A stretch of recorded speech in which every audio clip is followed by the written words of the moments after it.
सभी को मेरा हाय एंड नमस्कार। मैं हूँ श्रेया, स्टडी रूम में आपकी स्पोकन इंग्लिश एजुकेटर। इस वीडियो में हम सबसे बेसिक विषय से शुरुआत करेंगे। आज हम सीखेंगे सिंपल इंट्रैक्शंस। सिंपल इंट्रैक्शन क्या है दोस्तों? सिंपल इंट्रैक्शन का अर्थ है हमारी रोज की जिंदगी में लोगों से साधारण तौर पे बातचीत करना। तो आज हम सीखेंगे कि इंग्लिश में हम दूसरों से साधारण तौर पे बात कैसे बयां कर सकते हैं। आइए शुरू करते हैं। आज का हमारा सबसे पहला विषय है इंट्रोड्यूसिंग योरसेल्फ, यानी अपना परिचय देना। यानी whenever you meet someone for the first time, what will you tell them about yourself?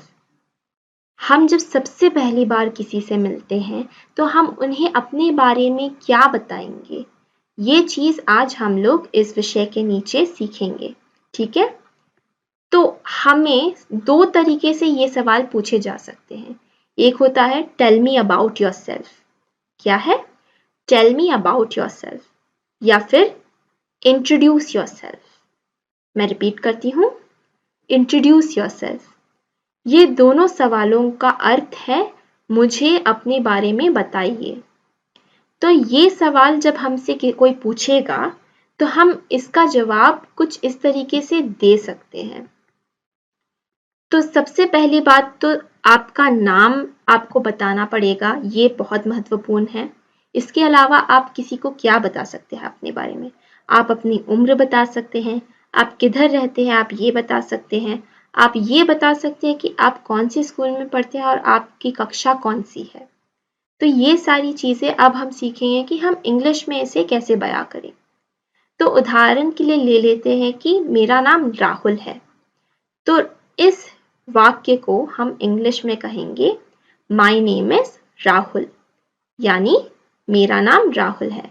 यहाँ पे माई नेम इज का अर्थ है मेरा नाम है और इसके बाद राहुल व्यक्ति का नाम हो गया। इसी तरीके से मैं कह सकती हूँ मेरा नाम श्रेया है, इसे इंग्लिश में मैं कहूँगी माई नेम इज श्रेया। इसी तरीके से आपका अगर कोई और नाम है जैसे अतुल, तो आप कह सकते हैं माई नेम इज अतुल। वही इसकी जगह में आप कह सकते हैं माई नेम इज सोनालिका। आपका जो भी नाम है आपको माई नेम इज के आगे लगा देना है और दोस्तों आपका इंग्लिश में सेंटेंस बन जाएगा। ठीक है, आगे बढ़ते हैं। अगर मुझे अपनी उम्र के बारे में बताना हो तो मैं क्या कहूँगी? मैं कह सकती हूँ मैं 15 साल का हूँ। इसे मैं इंग्लिश में कहूँगी आई एम 15 years old। मैं 15 साल की हूँ बन जाएगा आई एम 15 years old। यहाँ पे आई एम का अर्थ है मैं हूँ, 15 years का अर्थ है 15 साल और ओल्ड का अर्थ है उम्र, यानी मेरी उम्र 15 साल है। वही अगर मेरी उम्र 12 साल है तो मैं इसे इंग्लिश में कैसे बोलूँगी? मैं कह सकती हूँ आई एम। वही अगर मुझे कहना हो कि मेरी उम्र 12 साल है तो मैं ये कैसे कहूँगी? मैं कह सकती हूँ आई एम 12 years old। और अगर मेरी उम्र 20 साल है तो मैं कह सकती हूँ आई एम 20 years old। ठीक है, अब अगर मुझे ये बयां करना है कि मैं कहाँ रहती हूँ तो मैं इसे इंग्लिश में कैसे बोलूँगी? उदाहरण के लिए ले लेते हैं कि मैं नई दिल्ली में रहती हूँ, तो इसे मैं कहूँगी I live in new Delhi India. ठीक है, तो इसका अर्थ हो गया मैं नई दिल्ली इंडिया में रहता हूँ।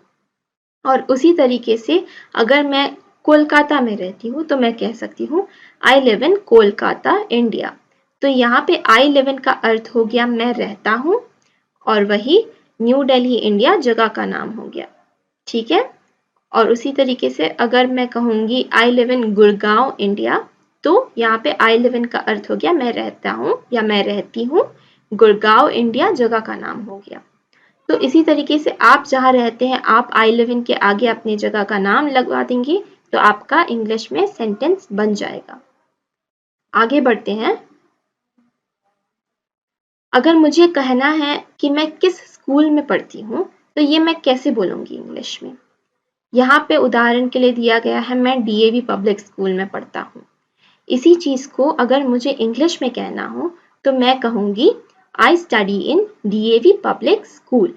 क्या कहूँगी मैं कहूँगी I study in DAV public school. यहाँ पे आई स्टडी इन का अर्थ है मैं पढ़ता हूँ या फिर मैं पढ़ती हूँ और वही डीएवी पब्लिक स्कूल स्कूल का नाम हो गया।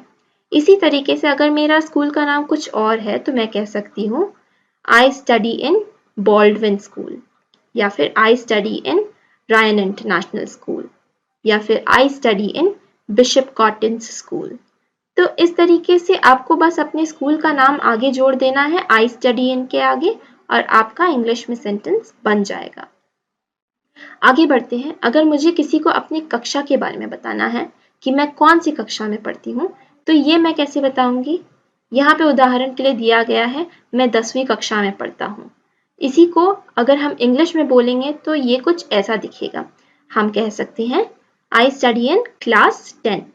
इसी तरीके से अगर आप 6ठी कक्षा में पढ़ते हैं तो आप कह सकते हैं आई स्टडी इन क्लास 6। ठीक है। इसी तरीके से अगर आप 12वीं कक्षा में हैं तो आप कह सकते हैं आई स्टडी इन क्लास 12। तो आई स्टडी इन का अर्थ हो गया मैं पढ़ता हूँ या मैं पढ़ती हूँ, और वही क्लास का अर्थ है कक्षा, और 10, 12 ये सब आपकी कक्षा का नंबर हो गया। आगे बढ़ते हैं। तो अब हम सीख चुके हैं कि हम अपना परिचय कैसे दे सकते हैं। अब हम आगे बढ़ेंगे ग्रीटिंग्स की ओर, यानी अभिवादन। दोस्तों, अभिवादन क्या है? जब हम किसी से मिलते हैं तो उस समय हम जिन शब्दों का इस्तेमाल करते हैं उन्हें हम अभिवादन कहते हैं। यानी ग्रीटिंग्स आर वर्ड्स यू से व्हेनेवर यू मीट समवन। ये वर्ड्स क्या है आखिर? ये वर्ड्स होते हैं शुभकामनाएं। हम जब किसी से मिलते हैं तो सबसे पहले हम उन्हें क्या देते हैं? शुभकामनाएं देते हैं। तो इसी को हम ग्रीटिंग्स कहते हैं, यानी अभिवादन। तो ध्यान रखिएगा दोस्तों, अभिवादन 2 तरीके के होते हैं। एक होता है फॉर्मल और दूसरा होता है इनफॉर्मल। क्या होता है? Formal and informal. तो पहला है औपचारिक और दूसरा है अनौपचारिक। तो आइए देखते हैं ये औपचारिक और अनौपचारिक ग्रीटिंग्स क्या है। तो यहाँ पे जैसे कि आप दोस्तों देख सकते हैं टेबल में औपचारिक ग्रीटिंग्स दी गई है और वही उनका जवाब हम कैसे दे सकते हैं ये दिए गए हैं। तो आइए हम इन्हें पढ़ते हैं। सबसे पहले 3 हैं गुड मॉर्निंग, गुड आफ्टरनून और गुड इवनिंग। फिर से रिपीट करती हूँ मैं, good morning, good afternoon and good evening. ये तीनों का अर्थ दोस्तों सेम है, इसलिए मैं तीनों को एक साथ पढ़ा रही हूँ। गुड मॉर्निंग, गुड आफ्टरनून और गुड इवनिंग का अर्थ है नमस्ते। पर इन तीनों में फिर अंतर क्या है? इन तीनों का अंतर ये है कि गुड मॉर्निंग हम सुबह को यूज करते हैं और वही गुड आफ्टरनून का इस्तेमाल हम दोपहर को यूज करते हैं और गुड इवनिंग का इस्तेमाल हम करते हैं शाम को। ये तीनों शब्द हम तब इस्तेमाल करते हैं जब हम किसी से पहली बार मिल रहे हों उस दिन में। ठीक है। तो अब हम सीखेंगे कि हम इनका जवाब कैसे दे सकते हैं। गुड मॉर्निंग का हम जवाब दे सकते हैं हेलो, गुड मॉर्निंग, या फिर हम खाली हेलो भी बोल सकते हैं। क्या बोल सकते हैं हम? हेलो। या फिर हम क्या बोल सकते हैं? Hello, good morning. वैसे ही अब हम गुड आफ्टरनून का जवाब कैसे दे सकते हैं? हम कह सकते हैं हेलो, गुड आफ्टरनून। हम क्या कह सकते हैं? Hello, good afternoon. और उसी तरीके से गुड इवनिंग के लिए भी हम कह सकते हैं हेलो, गुड इवनिंग, या फिर हम ये सिर्फ गुड इवनिंग भी कह सकते हैं। ठीक है। इसी तरीके से अब आगे बढ़ते हैं हम। अब यहाँ पे लिखा हुआ है हेलो, हाउ आर यू। ये भी एक तरीका है पूछने का कि हाय मतलब नमस्ते, आप कैसे हो। ठीक है। तो अगर आपसे कोई पूछेगा आप कैसे हो तो आप इसका जवाब कैसे देंगे? आप कहेंगे I am fine, thank you. क्या कहेंगे आप? I am fine, thank you. इसका अर्थ हो गया मैं अच्छा हूं, शुक्रिया, या फिर मैं अच्छी हूं, शुक्रिया। इसका जवाब एक और तरीके से आप दे सकते हैं, वो है वेरी वेल, थैंक यू। क्या है? Very well, thank you. इसका अर्थ हो गया बहुत बढ़िया, शुक्रिया। ठीक है। तो ये हम सीख चुके हैं। आगे अब हम बढ़ते हैं। तो फॉर्मल ग्रीटिंग्स दोस्तों हम कब इस्तेमाल करते हैं? फॉर्मल ग्रीटिंग्स या फिर औपचारिक ग्रीटिंग्स हम तब इस्तेमाल करते हैं जब हम स्कूल में होते हैं या कामकाज की जगह पर होते हैं। ठीक है, तो हम कौन कौन से वाक्यों या शब्दों का इस्तेमाल फॉर्मल तरीके से कर सकते हैं अब वो देखेंगे। हम इस्तेमाल कर सकते हैं गुड मॉर्निंग यानी कि नमस्ते। ठीक है, और वही गुड आफ्टरनून ये हम दोपहर को इस्तेमाल करेंगे, इसका भी अर्थ हो गया नमस्ते। तीसरा और चौथा का अर्थ भी नमस्ते ही है। गुड इवनिंग ये शाम को हम इस्तेमाल करेंगे, और वही रात को सोने जाने से पहले हम लोगों को कह सकते हैं गुड नाइट। तो ये 4 थे औपचारिक तरीके से नमस्ते बोलने के तरीके। अब आगे बढ़ते हैं, कुछ और तरीके देखेंगे किसी को हेलो बोलने के लिए औपचारिक तरीके से। तो अगर हम कहना चाहते हैं कि आपसे मिलकर अच्छा लगा, इसे हम इंग्लिश में कैसे बोलेंगे? हम कह सकते हैं नाइस टू मीट यू। क्या कहेंगे हम? नाइस टू मीट यू का अर्थ हो गया मुझे आपसे मिलकर अच्छा लगा। ठीक है, और इसी को हम एक और तरीके से कह सकते हैं, it's a pleasure to meet you. हम क्या कह सकते हैं? It's a pleasure to meet you. आगे बढ़ते हैं, अब हम देखेंगे कि हम बाय को औपचारिक तरीके से किसी को कैसे कहेंगे। हम कह सकते हैं सबसे पहले तो गुड बाय, इसका अर्थ हो गया अलविदा। दोस्तों, अलविदा कहने का एक और तरीका है, वह है फेयरवेल। ये दोनों शब्द हम बाय कहने के लिए औपचारिक तरीके से इस्तेमाल कर सकते हैं।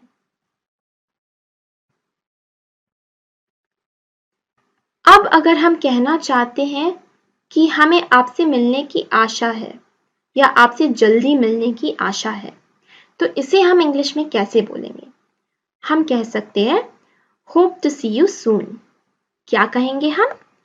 Hope to see you soon. तो ये हो गया औपचारिक तरीके से हेलो और बाय बोलने के तरीके। अब हम आगे बढ़ेंगे इनफॉर्मल ग्रीटिंग्स की ओर।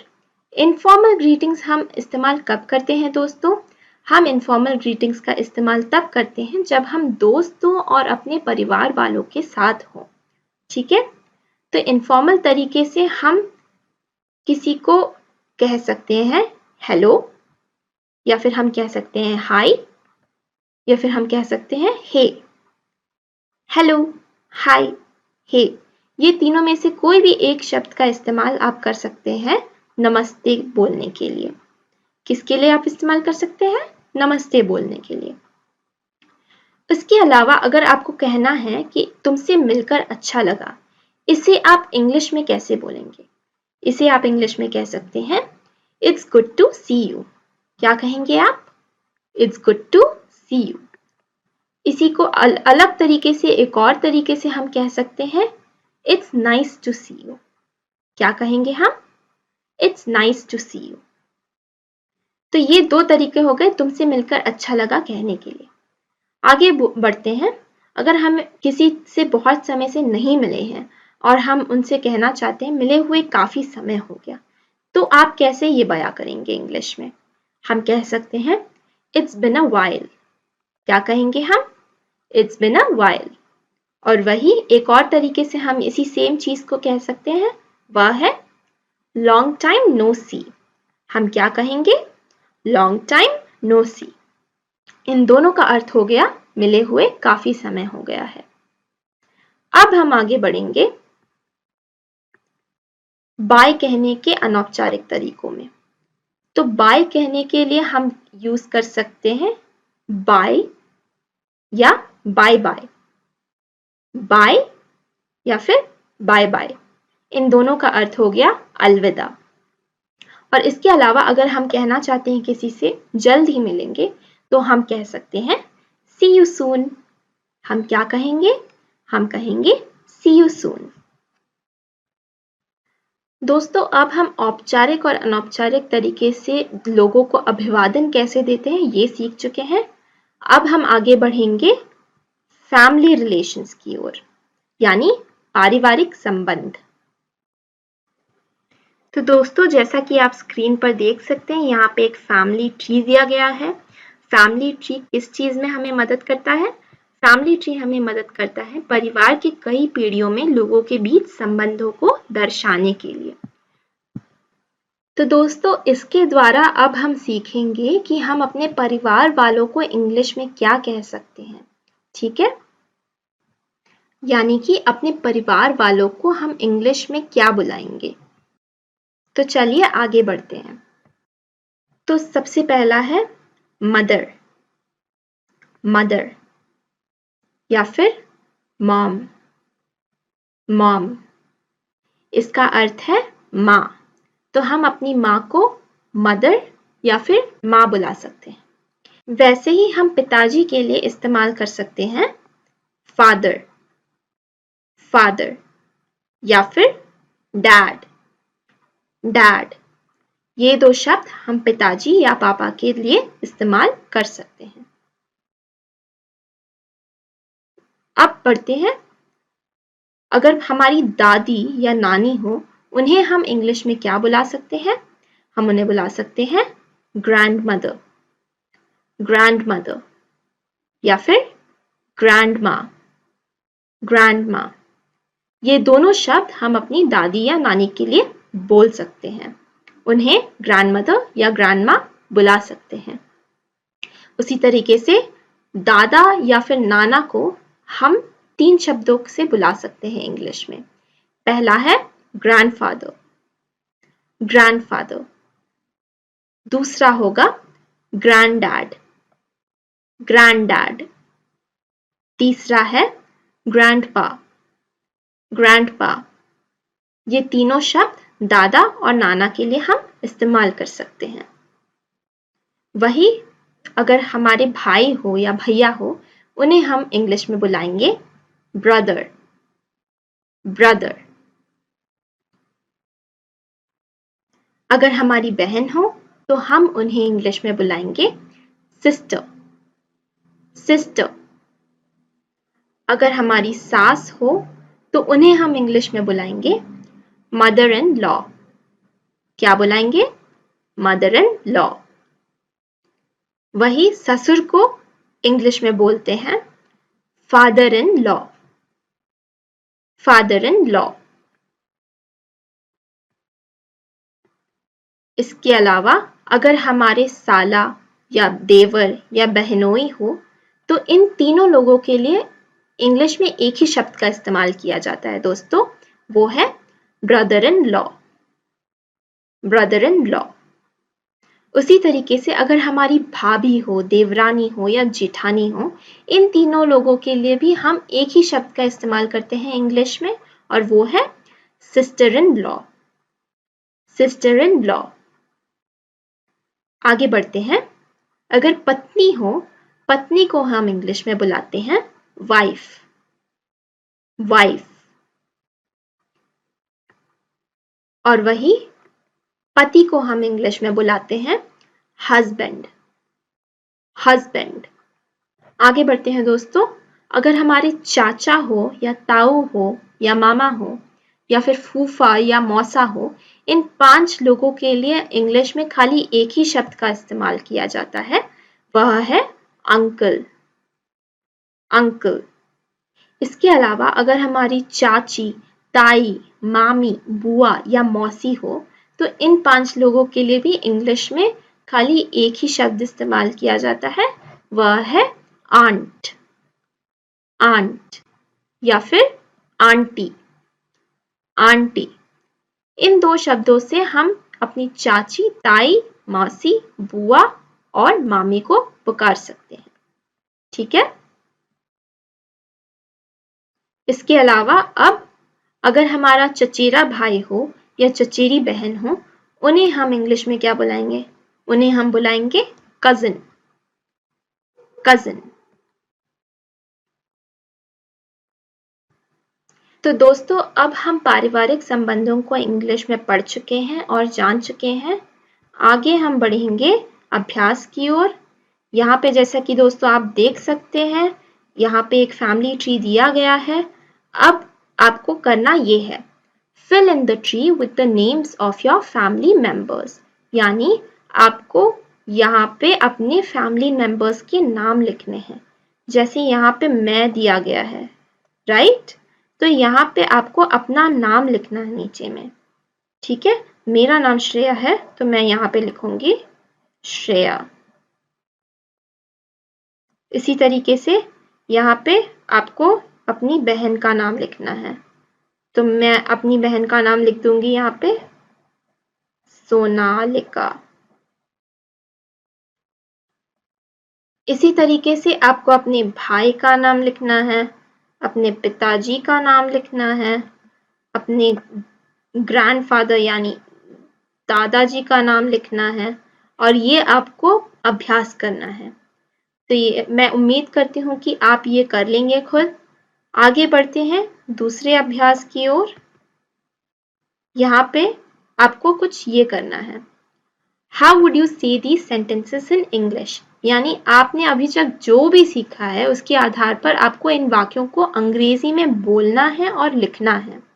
तो सबसे पहला वाला है नमस्ते अंकल, तो इसे आप कैसे बोलेंगे? Hello uncle.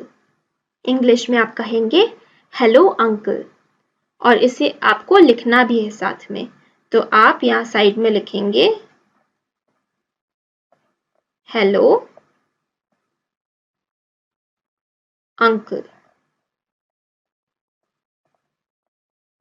इसी तरीके से नंबर 2, नंबर 3, 4 और 5 आपको करना है खुद। अभ्यास जरूर कीजिएगा दोस्तों, इससे आपकी प्रैक्टिस हो जाएगी और आपका इंग्लिश बेहतर हो जाएगा। आगे बढ़ते तीसरे अभ्यास की ओर। तीसरा अभ्यास है Imagine you have just met a new person and want to tell them about yourself. What will you say? तो इसमें आपको यह कहा जा रहा है कि आप ये कल्पना करिए कि आप किसी से मिल रहे हैं और आपको अपने बारे में उन्हें बताना है, तो आप क्या कहेंगे? हमने अपना परिचय कैसे देना है ये सीखा था, आपको उसी चीज़ का इस्तेमाल यहाँ पे करना है। तो आप यहाँ पे अपना नाम बता सकते हैं, आप किधर रहते हैं आप वो बता सकते हैं, आप क्या पढ़ते हैं, आप कौन सी स्कूल में पढ़ते हैं, किस कक्षा में हैं, ये सारी चीज़ें आप यहाँ पे बता सकते हैं। तो सबसे पहले तो आप अपना नाम कैसे बताएंगे? आप बताएंगे माई नेम इज श्रेया। मेरा नाम श्रेया है तो मैं कह रही हूँ my name is Shreya. But इसी तरीके से आप अपना नाम कैसे लिखेंगे? यहाँ पे मैं लिख के बताती हूँ आपको, माई नेम इज श्रेया। इसी तरीके से आपका नाम जो भी है आपको लिखना है और आपको एक पूरा पैराग्राफ लिखना है। इस तरीके से आप कहाँ रहते हैं, क्या करते हैं, ये सब चीज़ आपके परिचय में आपको देना होगा, ठीक है? और इसी चीज़ को इसके बाद अभ्यास का दूसरा पार्ट है practice in front of the mirror until you can do it confidently. यानी आपको कहा गया है कि शीशे के सामने इसे अभ्यास करें जब तक आपको ये पूरा भरोसा ना हो जाए कि आप बिना किसी मदद के आप ये पूरी चीज़ अपने आप कर सकते हैं, अपने आप इंग्लिश में आसानी से बोल सकते हैं, ठीक है? तो ये अभ्यास ज़रूर करिएगा दोस्तों, आपको बहुत मदद करेगा ये। तो इसी के साथ दोस्तों हम आज के विषय के अंत में आ चुके हैं। आज हमने सिंपल इंटरेक्शंस में अपना परिचय देना सीखा है। हमने यह सीखा है कि हम लोगों को ग्रीट कैसे करते हैं, यानी अभिवादन कैसे देते हैं, और इसके अलावा हमने इंग्लिश में पारिवारिक संबंध के बारे में पढ़ा और जाना कि अपने परिवार वालों को इंग्लिश में क्या बोलते हैं। आज के लिए इतनी जानकारी काफ़ी है। अगले वीडियो में हम जानेंगे कि इंग्लिश में हम सरल सवालों का जवाब कैसे दे सकते हैं।